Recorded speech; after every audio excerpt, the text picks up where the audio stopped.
Tariff whiplash. Canada just dropped $25 billion in tariffs, but they're still keeping auto, steel, and aluminum tariffs in place for now. So Canada just pulled $21 billion worth of tariffs off the table. And you would think this is great news, right? But let's face it, there's still some tariffs that persist specifically with automobiles, steel, and aluminum.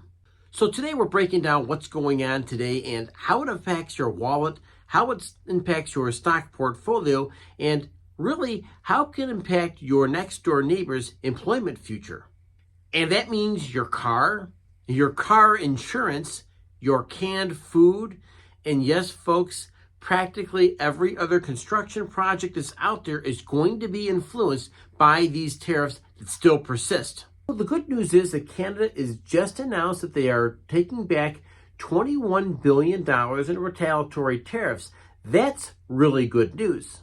Think of it this way. Think of food, think of consumer items, think of the financials like car insurance, and of course, this we'll dig into a little bit more. Because the steel, the aluminum, and the automobiles are really worth paying a ton of attention to. So while this could be a way to cool inflation, there are some other factors here that could really open up the door to interest rate cuts here in the United States. So you may be asking yourself the question, okay, Brian, how does this affect me? And I'm going to tell you, there's a lot of things going on with these couple of moves here that you really want to pay attention to. For instance, grocery prices should finally stabilize. And that's good news for everybody here in the United States and everybody here in Canada, because we all need stable grocery prices because everybody's feeling the pinch in their pocketbook every time you go to the grocery store.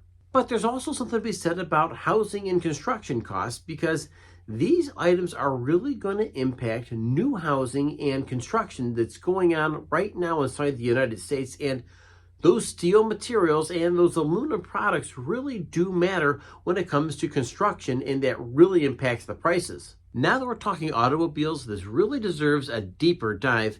Let me give you an example. If anybody gets their car damaged in an accident, they need a replacement part.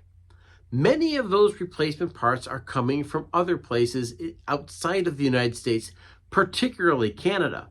So that means a car rental price is going to be really expensive because it's going to take longer for a car to get repaired. And all of a sudden, you're seeing insurance rates start to reflect those extra prices that are now involved in the repair of a car. And on top of that, we're talking about how these things kind of creep back and hit the consumer all over again in ways they weren't really expecting. And if your insurance rate is getting clobbered right now, you're not alone. Leave a comment here because I'm curious what you've done. Are you out shopping car insurance rates right now? If so, share in the comments because we need to hear from you. So of course, investors really like the idea of cooling inflation. That means it's good news for the financial markets. Maybe not good news for certain sectors like insurance, but you get the picture right now. So the big picture really is that the United States still has a 35% tariff on everything that is not part of the USMCA agreement, standing for the United States, Mexico, Canada agreement.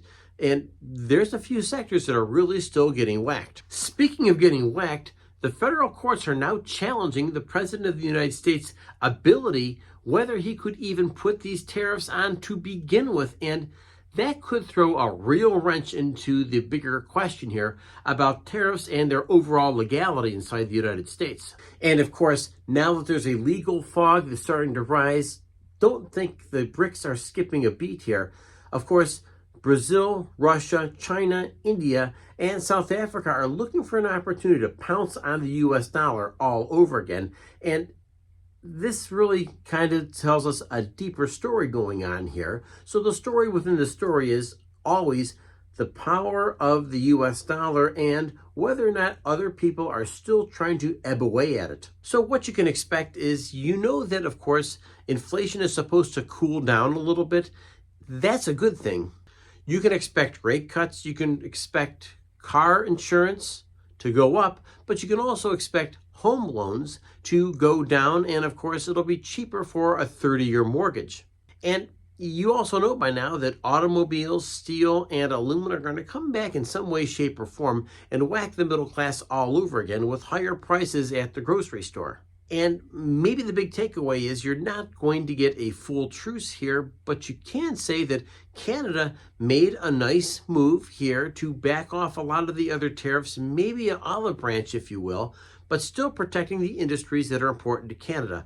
That is automobile, that is steel, and that is aluminum. And those are the things that the United States has become very, very reliant upon from Canada. And of course, we're taking a closer look here about how automobiles, steel, and aluminum are going to hit the U.S. manufacturing sector, and whether or not the United States is able to produce more steel, more automobiles, and more aluminum, or whether we really are reliant on what the Canadians are already producing right now. So don't expect a full truce here when it comes to the negotiations between the United States and Canada, but instead see this as step one in a 2, 3, 4-step process that could very well solve much of the trade problems right now between the United States and Canada. I don't think of this like Carney blinking whatsoever.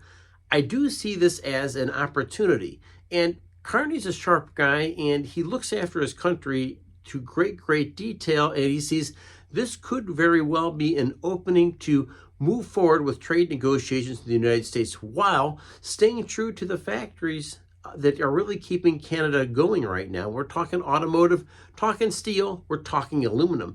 And likewise, the United States has not gotten these industries up and running at full capacity, and this could be at least a temporary bridge between what the Canadians need and what the United States wants. And what everybody wants is taking care of their families with lower grocery prices, relatively inexpensive automobiles, and of course, a chance to get inflation under control, because chances are what affects families in Canada are affecting families right here in the United States and throughout the Anglosphere. Hey, my name is Brian. Thanks for joining me today. And folks, I want to remind you to hit like and subscribe, because those things really help this channel out a ton, and it's really good for the YouTube algorithm. Make sure you leave a comment below, because your comments matter, and I do respond to every single one. And of course, folks, just a reminder, the biggest battle you're fighting every single day is the one between your ears over your thoughts, your actions, and your attitude. Smile, say hi to somebody, and make their day. Until next time, thanks for joining me. It's Brian signing off.